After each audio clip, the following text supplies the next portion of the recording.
Sachas Bava Kamma Daf Ayin Aleph begins with a continuation of the Gemara's analysis of our Mishnah and the concept of Kamli B'Ramine, which will take us into a discussion about Maisa Shabbos.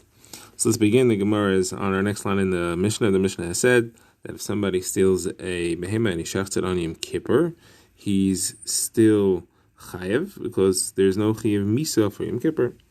So the Gemara asks, although there's no chayev misa for shchita on Yom Kippur, there is malchus, and for malchus there's still kamli b'ramine, so you should get only malchus and shouldn't need to pay the dalad v'hei. The Gemara answers this in Rabbi Meir's opinion. Rabbi Meir holds that one can get malchus and still have to pay. There is no kamli b'ramine on that. And Rabbi Meir is discussing edim zemim and edim zemim over lav. They get malchus and they also need to pay whatever they're trying to be mechayev.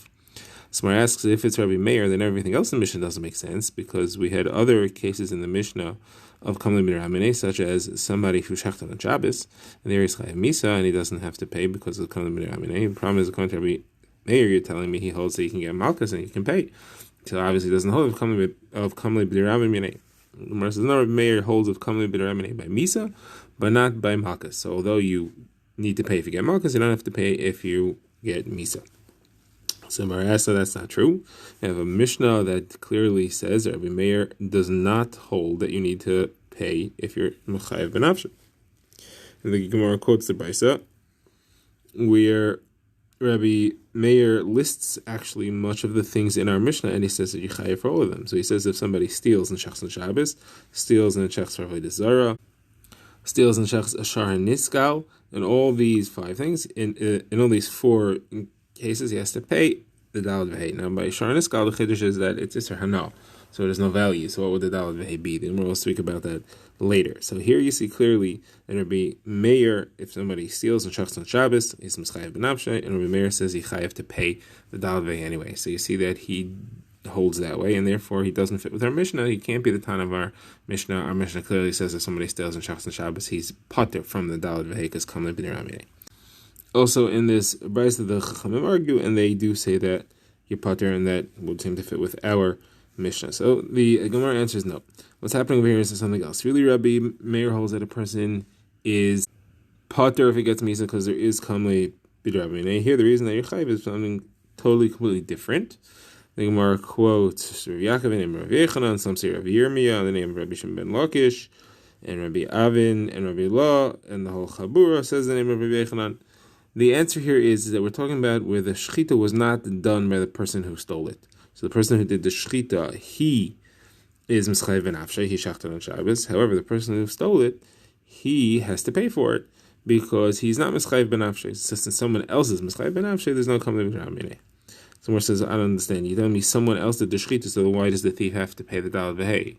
He stole it, but he didn't do a shechita. So where's the dalad v'hei from? So the Gemara is understanding that he's a shliach. He made the person who actually did the shechita his shliach, and the Gemara is assuming that you can't. We would say in sheich l'dvar aveira, and therefore that shechita should not be ascribed to the thief.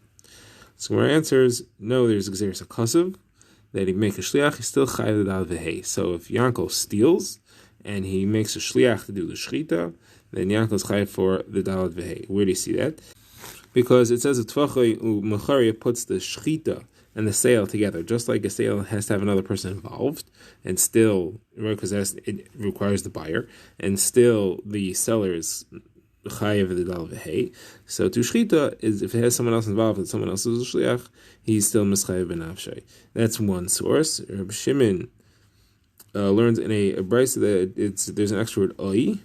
That's to include a shliach. The Bechizkiah says in a brisa is an extra word a tachas. That's to include a shliach. Now the Gemara asks, Marzutra asks, is it possible to have something that he himself would do? Would he be pater? And if he makes a shliach to do, the shliach is chayiv. If the shliach is just acting on his behalf, and he himself would be pater, how could the shliach be chayiv? So Gemara says, no, that's not a problem. Here, be'etzem, he would be chayiv. The only reason he's pater is because of kamli b'niramineh. The shliach doesn't have kamli b'niramineh, so therefore he remains with the chayiv. That's not fair. Now the Gemara asks, okay, if you want to say that this brisa is speaking about a case where the shliach or someone else who did the Isser Shabbos, so why did the Rabbanan pater him? He's not mischayev b'nafshe. Why did they pater the thief from having to pay the dal v'hei? So my answer is for a different reason, not because of Kamli B'Ramine. This Chacham is Reb Shimon. Reb Shimon holds that a Shchita Psula, what he calls a Shchita She'ena Ruya, doesn't count as a Shchita to be Mechayev the Dalad V'Hei. So Gemara says, okay, I understand Avodah Zarah is a Shchita Psula, and I understand that Shchita on, and I understand that the Shar HaNiskal is a Shchita Psula, because you can't eat that, it's a Serhana. But Shchita on Shabbos, that's a Shchita Kshera. Although it's Chil Shabbos, but the Shchita is kosher. We learned in a Mishnah, somebody shachs on Shabbos or on Yom Kippur, even though he's Meschayev ben Avshay, it's a Shchita Kshera. So why then would you say that Reb Shimon holds that this is a Shchita Psula and is not Chayev the Dal Dvei because it was a Shchita Psula? So the more answer is he holds like Rabbi Yochanan and a Sandler. In the halachas of Ma'aser Shabbos. And now we're going to get into Ma'aser Shabbos. So Ma'aser Shabbos is a Mishnah, and the Gemara brings it where there are three opinions as to what happens if somebody cooks something on a Shabbos. So it's over in Issa Daraisa of cooking on a Shabbos, and is the thing that he cooked now also to him? So it depends on a few variables here. Mainly, was it b'shogeg or was it b'mezid? So the first opinion is Rabbi Meir. He says that if it was b'shogeg, it's fine. There's no iser. If it's b'mezid, then it's aser. Maybe Huda says if it's b'shogeg, he could eat it, it's mutter, but he has to wait till after Shabbos, so he shouldn't benefit from the cooking on a Shabbos. If it's b'mezid, then he can't benefit from it ever, and it's aser forever. Rabbi Yochanan Sandler says if it's b'shogeg, then he could eat Motzei Shabbos, but not him. It can be eaten Motzei Shabbos, but not by him. Someone else can eat it Motzei Shabbos. If it is b'mezid, no one can eat it ever. It is aser to all people under all circumstances. So therefore, what's happening here is that we're holding like Rabbi Yochanan Sandler holds that if it's shachta b'mezid on Shabbos, it's also for everyone, and therefore it's a shchita psula. Okay, now the Gemara goes more deeply into the sugya of Ma'aser Shabbos. Gemara wants to know what is pshat in Rabbi Yochanan Sandler. So the Gemara brings a drasha of Rabbi Chia, which he said at the entrance to the home of the Nasi. It says, "Shmartem es Shabbos ki kodesh yilachem." It calls Shabbos kodesh, meaning like hektish. Just like hektish is also to eat, so to Ma'aser Shabbos is also to eat. Now, you may take this a step further and say kodesh is also b'hana, so Ma'aser Shabbos is also b'hana. Therefore, it says lachem kodesh yilachem. It still belongs to you, and therefore it's yours, meaning it has value. It's not asar b'hana. Says the Gemara, if this is true, it should apply even to a shaygeg. So answers the Gemara, and then it says you must. In context here, we're talking about a case where there's a chiv misa, and that only refers to a mezid, not a shaygeg. The next thing we want to know, the Isser of Ma'aser Shabbos, something which is used to violate Shabbos, that becomes Asr. Is that a halacha midai raisa, or is that a halacha d'Rabbanan? The Gemara says it's a machlekes Rav Acha and Rav Ina. What is the machlekes based upon? So the opinion that is d'Raisa we understand. We just saw the drasha. The other opinion, and again the Gemara doesn't specify which is which. The other opinion is only Minarbanan says no. The drasha of kodesh is not meant for you to say that Shabbos is like kodesh. It's meant to be read as follows: kodesh hu, it Shabbos is kodesh, but things which take place on Shabbos, things which are made on Shabbos, are not kodesh and do not have the iser of hektish upon them. The Gemara asks, okay, now according to the opinion that it's only the Rabbanon, then we're back to the original question: why did the Rabbanon in the Brisa pater? We said before that the reason is because it's a shchita she'ena ruya, it doesn't count as a shchita, but if it's a shchita ruya d'oraisa, it's only the Rabbanan that created an isser, then it's a shchita ruya. So why should they pater the person from the dalad v'hei? So the answer is the Rabbanan, when we said in the Brisa that the Rabbanan pater, we're talking about the other cases. We're talking about the shaychet for avodah zara and the shar niskal. The Gemara now has a question of Rabbi Meir, who's mechayev. The Gemara says, how could the person be chayev for the dalad v'hei when he does a shchita for avodah zara?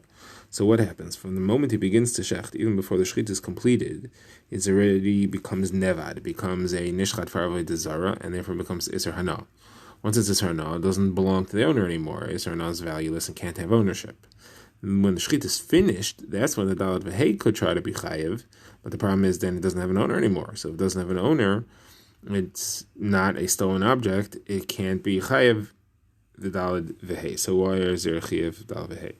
So Rabbi answers the case is where the person, he does the shechita and he says, I only want to be oived with the end of the shechita, and therefore the end of the shechita is the moment when it becomes avodah zara, that is the exact same moment at which the shechita is completed, and he becomes chayiv in the dalad v'hei. So the two things happen at the same time, and it's owner full. It has an owner at the time that he completes the shechita. The Gemara now asks on the Mishnah. It mentions a shar haniskal. Shar haniskal is isuri hana. How could you pay dalad v'hei for shar haniskal, which is hasbana? If it's hasbana, it's valueless. If it's valueless, it can't have a concept of ownership. But if it has no owner, there can't be theft that you would have to pay dalad v'hei for. So the Gemara answers it's a particular case. Rava says we're referring to where it became a shar haniskal in the property of a shomer, somebody was watching it, and you have to put together two opinions in order for this to work. So Rava says, he spells out as follows. The original owner had given it to a shomer to watch. It was mazik and killed someone in the home of the shomer. It had hada, became a muad in the home of the shomer, and it had a gemardina and became a shar haniskal in the home of the shomer. It's now iser hana. It's worth nothing. However, Rabbi Meir holds like Rabbi Yaakov, who holds that the shomer could return it to the original owner and say, even though it's now asabana, I'm giving you back what you gave me. Therefore, even though it has no value, it has a value to the shomer, because if he can return it, as long as he has it, he can return it, then he won't have to pay a whole nother cow to the original owner. On the other hand, if he loses it, then he'll have to pay a new cow. So even though it has no value, it causes value. And Rabbi Meir also has like the opinion of Rabbi Shimon, who holds that something which causes value has the halachic status of value itself, and therefore there is a concept of ownership, and you can have the dalad v'hei. Now, the Gemara asks on this that Rav Kahana says, that I said this over to Rav Zvid from Naharda, and he said, how can you say that this Mishnah is Rabbi Meir? We said all along that we were trying to say that this is all Rabbi Meir. The problem is that in the end of the Mishnah, Rabbi Shimon argues. He argues on two things. Now, that means that he agrees with everything else. But if you're telling me it's only Rabbi Meir and all the Chachamim argue, that means Rabbi Shimon should argue on everything. So why is he arguing only on the last two if he really argues on the whole thing? Gemara says, no, it doesn't mean that he argues on the last two only and he agrees with everything else. He agrees with part of it. He agrees with the concept of somebody who shechts or sells for refuah or for dogs. That he agrees to.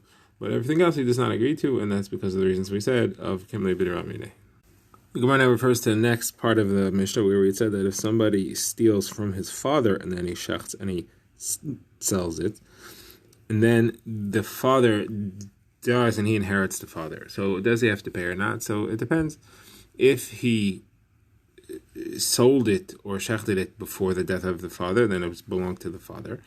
Then he has to pay arba chamisha. If, however, the father had died first, then it wasn't his at the time, he doesn't have to pay the dalad v'hei. So now the Gemara brings in a different topic, and it's going to try to bring a proof to a question from this Mishnah.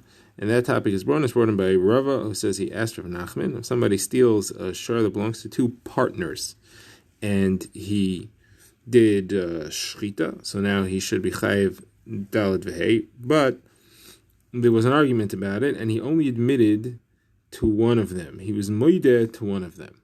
So on that one, he's a moideh b'knas, so he's pater on that one. So he only has to pay to the other shutif. The question is, he's going to be paying half. He's going to be paying 4 or 5 times half the value of the cow, because that shutif only owned half the value of the cow. So is there such a halacha that you pay 4 or 5 times a half? Or did the Torah only say 4 or 5 times the cow, 4 or 5 times the sheep, and not 4 or 5 times the half? So at first, Rav Nachman answered that you do not have to pay. 4 or 5 times the half you don't have to pay. So Rava asked, but what's about our Mishnah? Our Mishnah says that if he stole it from the father and he did shchita and then the father had died, then he has to pay 4 or 5 times. Now, once the father had died, he inherits his half. So he's not going to have to pay himself, right? So the only thing that's left to pay is for another brother, for another inheritor, and there has to be another inheritor, otherwise there's no case. So let's say he has a brother, so his brother's only going to be paying him half because he inherited his half. So how do you explain, according to you, that you don't pay 4 or 5 times a half? Why here do you pay 4 or 5 times a half? So our answer is here what happened is that they went to court before the death of the father, and it was paskin that he has to pay before the death of the father. Not just did the father die after the Shchita Mechira, the father died after they went to court and is already paskin that he has to pay. That's why the payment was chayiv. He only has to pay half of it because half of it goes to himself. Now, the Gemara asks if that's true, so then in the next case in the Mishnah where we're looking for a similar scenario where he is putter, why do we have to say he's putter if the father died before he stole it? Say that it's putter if the father died before they had a psak, before they had hamad bedin. Why are we going so far away? We should go to the closest case. If the father had died before the psak, even after they stole it, should be putter. That would be a much simpler, much closer case to show where he would not be chayiv. So the Gemara says no, because in the first case we wanted to speak about where he stole from his father and he shechted, and then the father had died. So in the Sefer we also use a contrast to that, even though the halacha would really be true, but we just use a contrast to that. Here we said where the shechita was before the death, so then we talk about the shechita was after the death. Now this was all what Rav Nachman answered him in the evening when they were speaking about it. And next morning he said, I'm changing psak. He said, you have to pay even for halves. And the reason why I didn't say it to you last night is because I didn't eat a cow meat last night. An expression which Rashi says means I wasn't medaktek to the depth of the reason here. So then he said, so now what's pshat in the Mishnah? Why, if the father died before the shchita mechira, do you not have to pay half? Hooray, the Yerush owns half, so he stole half from the Yerush.